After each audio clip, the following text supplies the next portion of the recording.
Hi guys, so algebraic fractions. So we're going to look at a few examples in a second. First of all, I want to just go through a really quick simple example of normal fractions because some of the rules that you have in this are going to apply. So if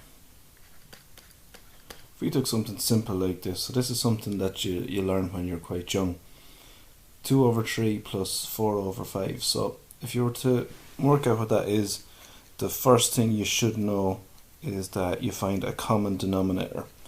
So 3 and 5 here, so if I was to find a common denominator, then I'm thinking of multiples of 3 and multiples of 5, so 3, 6, 9, 12, 15 and so on, and 5, 10, 15, 20. So you can see that 15 is a common denominator. And then when you know that 15 is a common denominator,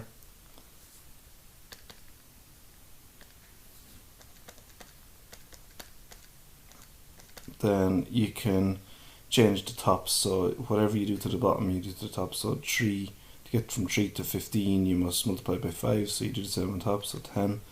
And to get from 5 to 15, you multiply by 3, so you do the same on top, so you get 12. And then when you have the same denominator, you can just worry about the top. So 10 plus 12 is 22 over 15.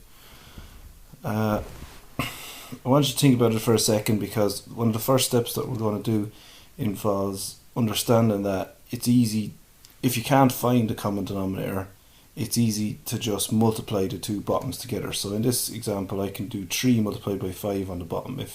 So what I'm trying to say is, if you weren't sure how to find a common denominator, what you can do is just look at that straight away and just look at 3 is one of the denominators and 5 is another one of the denominators.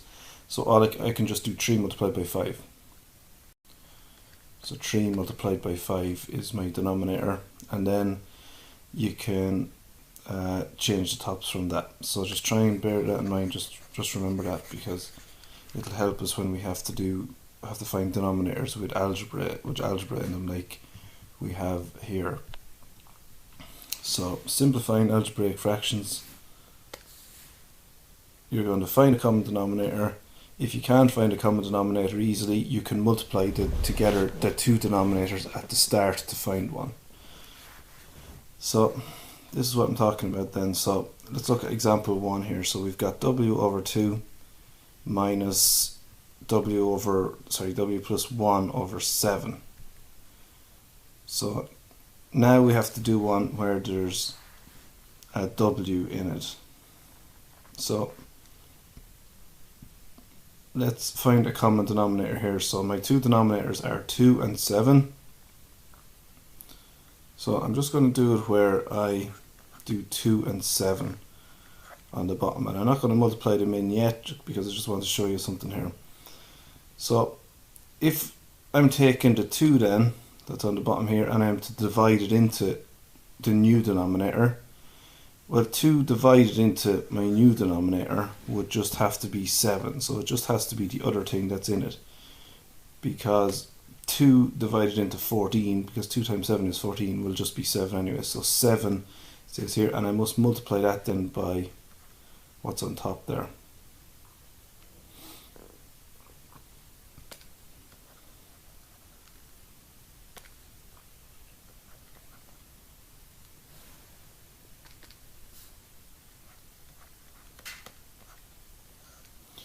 Then if I'm changing my other one, so if I divide 7 into this thing down here, 7 divided into that would have to be 2.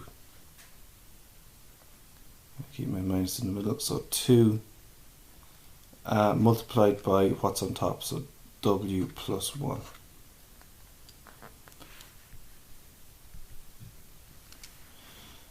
Then I'll go ahead and just put 14 underneath. So because we have the same denominator on the bottom now, I can just write the denominator once. So 14, and then on top I've got 7w, and then minus 2 times w plus 1. So 14 stays on the bottom. On the top then I've got 7w, and what I can do is I can multiply in my minus 2 into my bracket, so I get minus 2w minus 2. And I can go a step further again, I can simplify again, so I can do 7w minus 2w, which will be 5w. So 5w minus 2 over 14. So that's the simplified version then. And I can't simplify any further than that, so that's my answer for that one.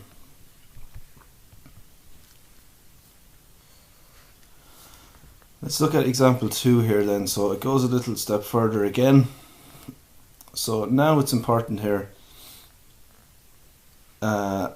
because obviously now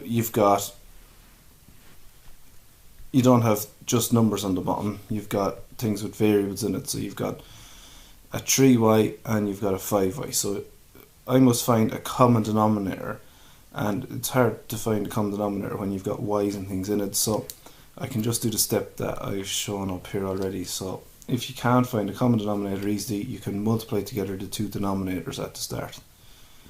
So I'm just going to do 3y multiplied by 5y.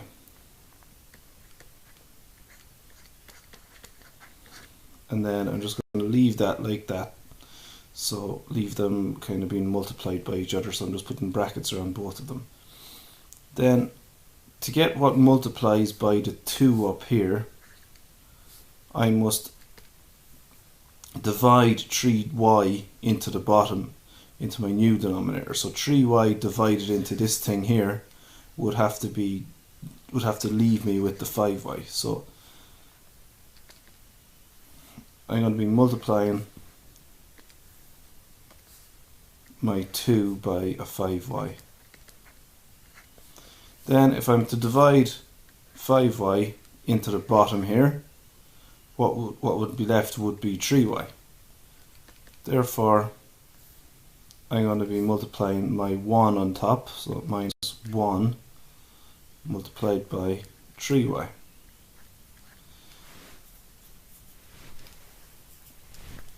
So on the bottom, I'm going to get 3y multiplied by 5y, so that's 15y squared. So I can leave that there. And then on top, I'm going to get 6y minus, and I can do minus 1 times 3y, so minus 3y. And then, so 6y minus 3y is 3y over 15y squared. Now I can simplify even further here again. So because I've got things that will divide into top and bottom, it's like if you have any fraction, you can always simplify it down at the end. So 3 divides into about 15, 3 and 15, so it goes in once on top and it goes in 5 times on the bottom. And y would actually divide into both of them as well. So when I divide top and bottom by y, I get my y is gone on top and I just get y on the bottom. So 1 over 5y is my final answer here.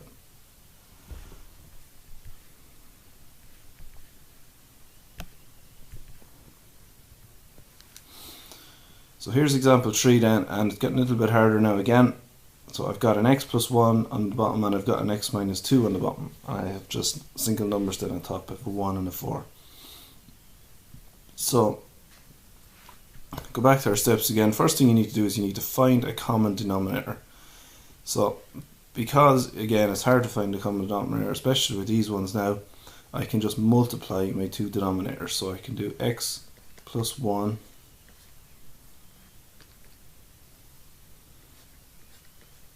x minus 2, and I can leave that as my new common denominator. Then, so I'm trying to, because I've changed the bottoms, I must change the tops. So I'm trying to divide x plus 1 into the bottom now, into this thing down here. So if I divide in x plus 1 into the bottom, you're trying to think x plus 1 multiplied by what would give me back all of that thing on the bottom. Well, it has to be x minus 2. So x minus 2 is being multiplied on top. So I have to do my 1 multiplied by x minus 2. Then I need to change the top over here as well. So I'm dividing x minus 2 into the bottom. So if I divide x minus 2 into the bottom, it goes x plus 1 times. So plus 4 by x plus 1. And then I just need to simplify from there. So on the top I can multiply into 1, so I get x minus 2 plus 4x plus 4, because I'm multiplying in by 4, all over x plus 1, x plus 2. And I don't need to multiply out the brackets there. So on top, if I put my like terms together, if I put the x together, I get 5x. And if I put the numbers together, I have a minus 2 plus 4, which will be plus 2. So I get 5x plus 2 over x plus 1, x plus 2. So I don't think I can go any further than that. Sometimes you get where one of the brackets on the bottom might cancel out with something on top, but it's not going to happen here.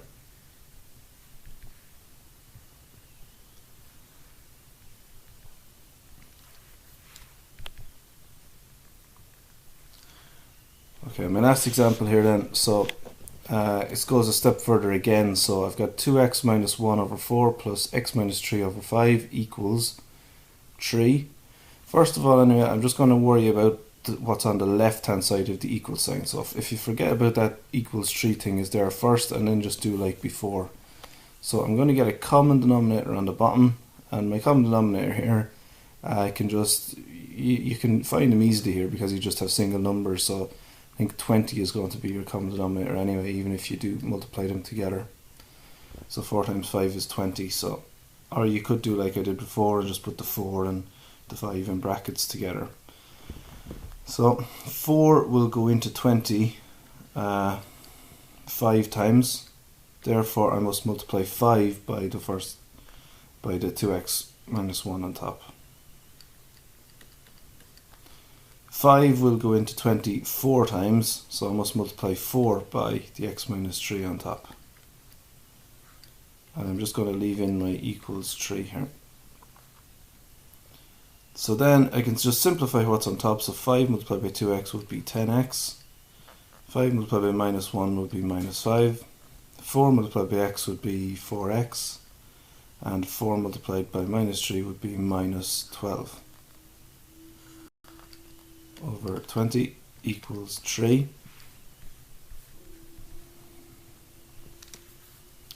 So on top, if I put my x's together, I get 14x. Minus 5 minus 12 is minus 17 over 20 equals 3. 20. So then you've got a simpler equation. Now I can start thinking about my equals 3 part, and I can start moving things across the equal sign or doing things to both sides to get x by itself. So I want to get my x by itself here. I want to get x equals something at the bottom. Therefore, first thing I can do anyway is to remove the 20 on the bottom, because I don't want that there. I want to just get an equation now without fractions in it. What you can do is you can multiply by 20. So by multiplying by 20, it removes that x that's on the bottom. So you're left with 14x minus 17 equals, and on the right hand side you must do 3 times 20, so that's 60.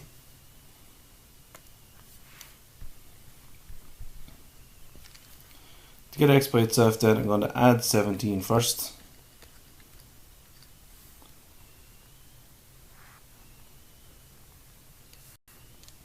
So I'm getting 14x equals 60 plus 17 is 77. And then I must divide by 14. Divide by 14.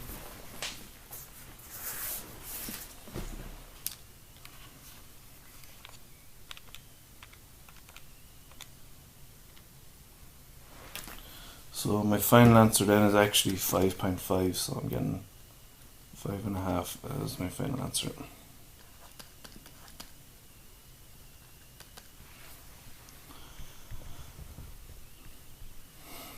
So there's 2 questions here then, if you want to attempt these 2.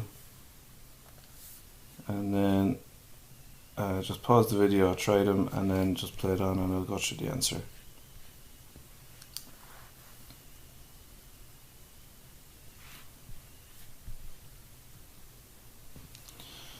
I'll just run through these then. So the first one anyway, I'm going to multiply my two denominators.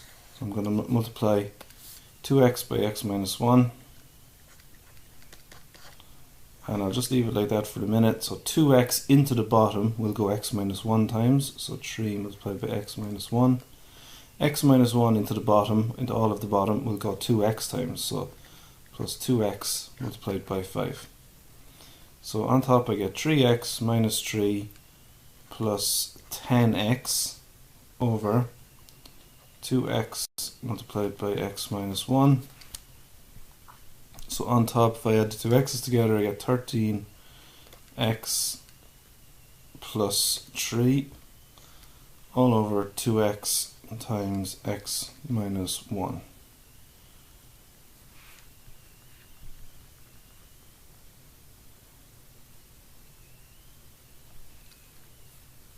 Sorry, that should be a plus, there should be a minus 3 in there.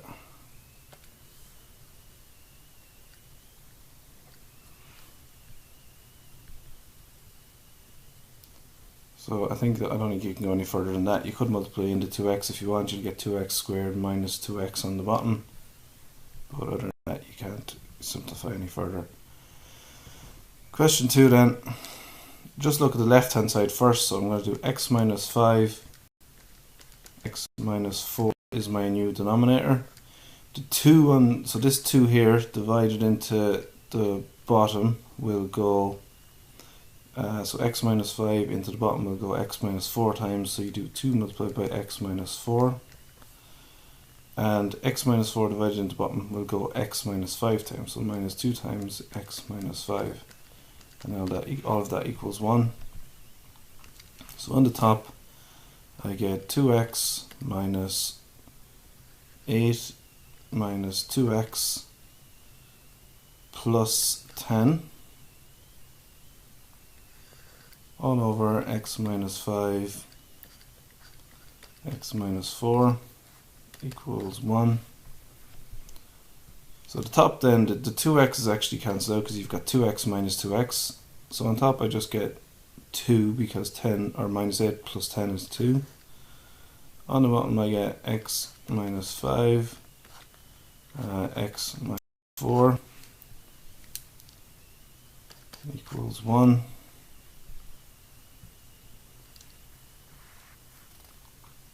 To move over the x minus 5 x minus 4 then, I'm going to multiply by what's on the bottom, so I get x minus 5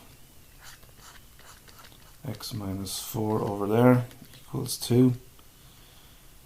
You can multiply out, so I'm going to get a quadratic here, so it's getting a little bit more complicated. But I'm going to get x squared minus, when I multiply out the brackets, minus 9x plus 20 equals 2. So then if I move over my 2 or subtract 2 from both sides, I get x squared minus 9x plus 18 equals 0.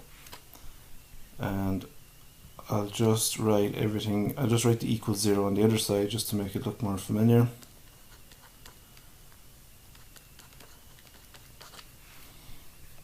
So I'm looking for two numbers then that would, to factorize in this then, so if you're not sure of how to factorize a quadratic, then you need to have a look at that, because that's the way this question has ended up. I didn't think it would actually, but so x open bracket x open bracket equals 0.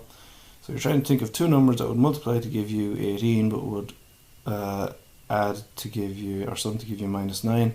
So it has to be minus 3 and minus 6. So x, either x minus 3 equals 0 or x minus 6 equals 0. So either x equals 6 or x equals 3.